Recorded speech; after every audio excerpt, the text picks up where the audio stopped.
Host Larry Marble. Thanks so much for joining us today on one of our 14 affiliate stations. We're brought to you proudly each and every day by D&D Farm and Ranch. That's ddtexasoutfitters.com. Neighbor, let's take a look at corn, beans, wheat, and cotton from yesterday. Tuesday corn futures rallied 4 3/4 to 8.5 cents across the front months. March prices gapped higher to start the session on a hard open and stayed elevated all day. Futures ultimately closed 3 to 4 cents off the daily high. Soybean futures took off on the hard open to start the short week. March rallying 38 1/4 cents initially. Meal prices closed red to start the week with losses of anywhere from 3.20 to 3.50. Chicago wheat futures ended the Tuesday session 1 to 2 cents in the red. Prices had rallied double digits at the start. KC wheat futures stayed in the black, but the gains were limited to 1 1/4 to 4.5 cents at the close. Cotton trading began the short week with triple-digit losses past the March contract's 97-point drop. The other nearbys fell 100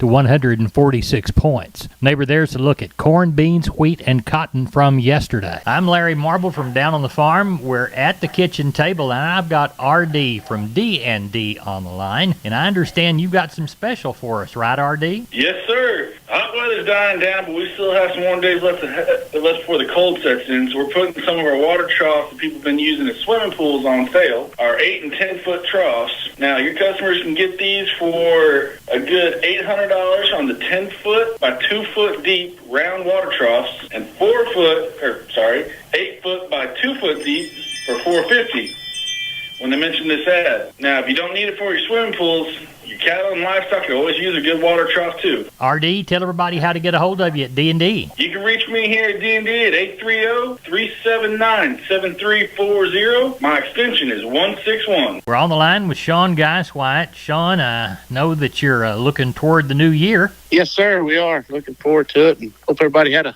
Merry Christmas, and looking forward to a better 23 than 22. Good. Have you had any moisture since you and I spoke last? No, last week it was, it was kind of dreary and drizzling and stuff, but not a whole lot of measurable moisture, Larry. We had a lot of cold weather there, a little cold night. Other than that, it's been pretty quiet.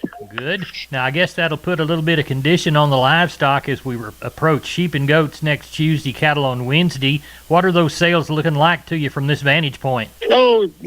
Typically we'll get a decent run of sheep and goats, and we'll get a couple good runs of cattle in January, so we're gearing up and getting ready and hoping it'll all be better than it was in 22. Well, tell everybody how to get a hold of you, Sean Geiswhite. You can reach us at 830-997-4399. We appreciate you. Thank you so much. Thank you. Bye-bye. Neighbor, let's take a look at meat moves from yesterday. We'll begin with the National Pork Carcass Cutout Value, $90.92 after a $1.14 drop. Federally inspected hog slaughter was 509,000 head through Tuesday, as Monday was light in recognition of the holiday. USDA's wholesale box beef price sharply higher in choice, 809 of an increase at 280.04. The select box was 17 higher. The spread was 34.40. USDA estimates cattle slaughter 134,000 head through Tuesday, as Monday was light in recognition for the holiday. USDA had no cash sales reported yesterday. Last week's sales mostly 155 to 156 in the south, 157 in the north. Neighbor, there's your meat moves for the first trade day after the holiday. We're on the line with Cousin Brian Lintzman. Cousin, I know you had a good Christmas, and I wish you a Happy New Year. Yes, sir.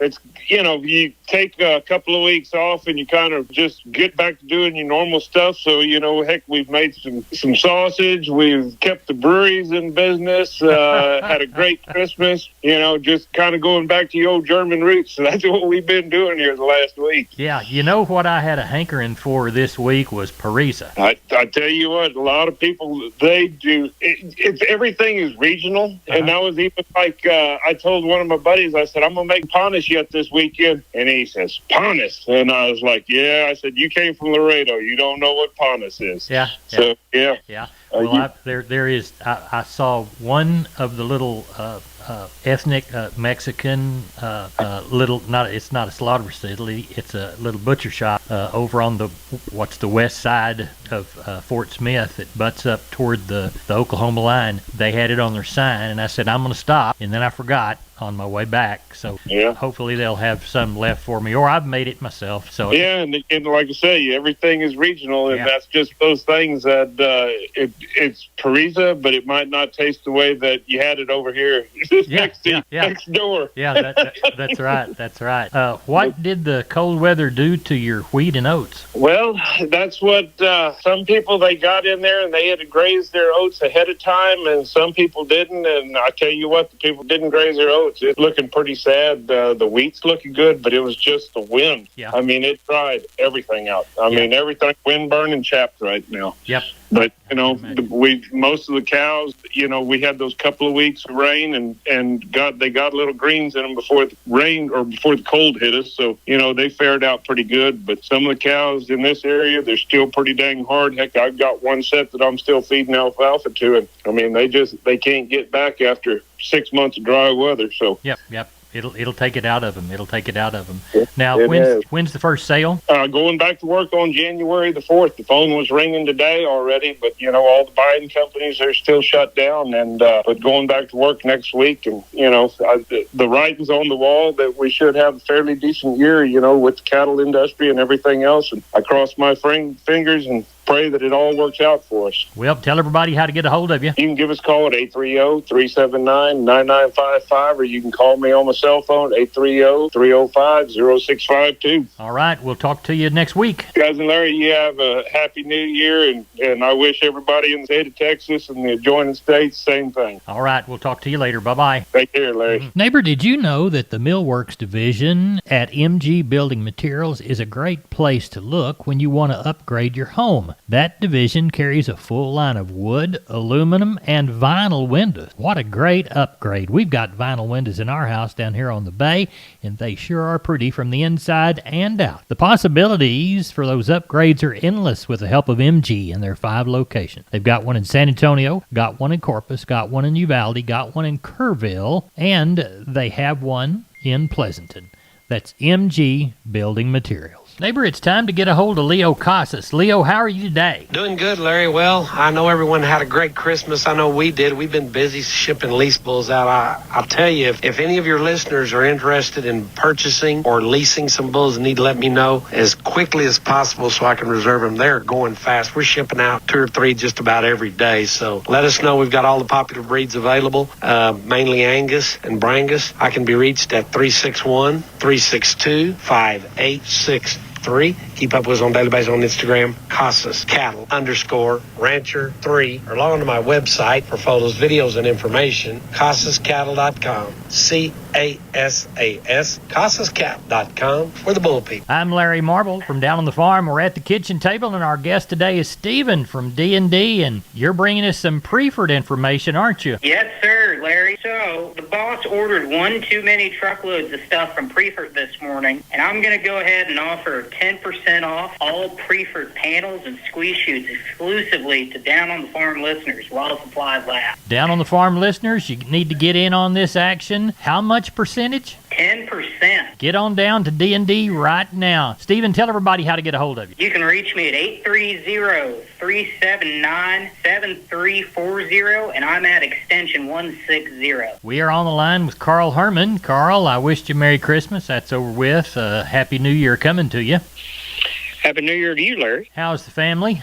Everybody's fine. We had a great Christmas. Everybody's good and well, and the kids are doing good, so that's the main thing. So we've been enjoying the holidays. Good. Have you caught any moisture since you and I spoke last? We have. Well, we caught quite a bit. Everything's really good. The tanks are full and got a lot of ground moisture, and we look for a great spring. Good. Y'all got a lot of cattle to offer come that first sale? Yes, sir. There's a lot of people have been calling already this week. You're going to have a sale this week? You're having, that kind of stuff. Right. And after the first of the year, we're going to have a big sale. A lot of people have been waiting and holding cattle for the first sale after the year, so we look for a good one. Well, Carl, tell everybody how to get a hold of you if they're looking for a good one, too. You bet. 979-820-5349 is my number. The barn is 567-4119. If you're in the Giddings and surrounding area, call call Max Ebner at 540-867. We appreciate you. Thank you so much. You bet, Larry. Thank you, buddy. I'm Larry Marble. I'm on the line with George Wyckoff from Wholesale Steel. See him on Facebook at William Steel or on the web at www.wholesalesteelsa.com. George, talk to us about the types of panels you offer. We have sheep and goat panels for your show sheep or goats and stuff. Just want to keep in a pen. We have big panels that are the exact same thing. We have panels that you can use to corral your dogs and make kennels out of. And of course, we have our heavy duty livestock panels for making your pens, chutes, alleys. Along that, we also have a standard duty panels, a little lighter weight, but they're just the same exact thing, same size. And George, you can help clients design your panels into a livestock working facility, correct? If you got a pen design in mind that you like or a sketch or something you want, bring it in. I'll be more than glad to sit down and design something to fit your needs, what you're looking for. I have some that are already pre-made. In case you see something that you like, it's already pre-done, we got it. Tell us about your website and give us your phone number. The website is wholesalesteelsa.com. There's some pictures of our panels and stuff that are on there. You can take a look at them, see what you like. And if you just wanted to give us a call, our phone number is 210-624-2000. 210-624-2000. And the address to the business? It is 18840 State Highway 16 in South San Antonio near Somerset. On the right-hand side of the road as you travel north, correct? Correct. Right-hand side, there'll be a big sign that says Wholesale Steel. We've been with George Wyckoff from Wholesale Steel San Antonio. George, thanks for being on Down on the Farm. All right, sir. Have a great day. Neighbor, now it's time for today's edition of Texas News and Views with our friend Kerry Martin. Kerry, what's our topic? Feedlot inventories continue to drop. I'm Kerry Martin with Texas News and Views on the Texas Farm Bureau Radio Network. The final cattle on feed report for 2022 shows less cattle in feedlots with lower placements and higher marketings. USDA livestock analyst Shale Shagum looks at the numbers in the report. The number of cattle on feed on December 1st was just under 11.7 million head, which was about 2.6% below 2021. Just over 1.9 million head of cattle were placed on feed, which was 2.1% below a year ago. And feedlots marketed just under 1.9 million head during November, which was about 1.2% above a year ago. Oklahoma State University livestock marketing specialist Dr. Darrell Peel says the placements number was at the high end of the pre-report expectations. I don't think it's a big surprise, but it's a little bit bigger. But the bottom line is the on-feed inventory is still coming down, and that's probably what's most important as we go forward here into the new year. And that is helped by the large number of cattle feedlots are marketing. Yeah, exactly. We're continuing to market cattle in a very timely pace, and as we start to pull these numbers down, obviously, numbers are going to get tighter going forward. Obviously, marketing will come down simply because there won't be as many cattle at some point in time. But right now, we're moving cattle, and this contributes to the fact we're going to end up the year with record beef production in 2022. Slaughter and beef production on a weekly basis appears to be moderating a little bit. I think we're kind of turning that corner, if you will. We're still moving cattle at a pretty brisk pace out of these feedlots. Peel says this is the third month in a row that we've seen placements drop less than a year ago. The cattle industry got some good news last week when it comes to cattle marketing. Congress passed the omnibus spending bill to fund the government for the next year, and that bill did include an extension of livestock mandatory reporting. Laramie Adams is National Legislative Director for the Texas Farm Bureau. Yes, it got extended. It's something that, American Farm Bureau and Texas Farm Bureau has been supportive of and making sure that gets extended. And it's something that we've talked to the Livestock Marketing Association about the need for, and we're glad that it finally was included in this package, which again will extend it for another year, and we'll speed bird dogging that one throughout the next year. Adams says the omnibus spending bill did not include Iowa Senator Chuck Grassley's Cattle Price Discovery and Transparency Act. That's the bill that would mandate that packers buy a certain percentage of cattle on the cash market. I'm Kerry Martin on the Texas Farm Bureau Radio Network. When we moved to Texas, we were like fish out of water. We didn't know anyone in our neighborhood until our Texas Farm Bureau insurance agent came to the house. She was so helpful and reassuring, a friendly face with that Texan hospitality I'd heard about. When we purchased a Texas Farm Bureau insurance policy, we knew we were making the right choice. We knew our family would be protected. Visit Texas Farm Bureau Insurance today at tfbinsurance.com to find an insurance agent who's a true neighbor. Coverage and discounts are subject to qualifications and policy terms and may vary by situation. Neighbor, here's a shotgun look at the grains. Corpus Milo, $13.44. Yellow corn to Corpus, $8.62 and a quarter. Wheat to Houston, $9.94. Beans to Houston, $14.56. 22,105. Bale of Texas cotton at $82.80. I'm Larry Marble. You're my neighbor. That's the grains. Good day.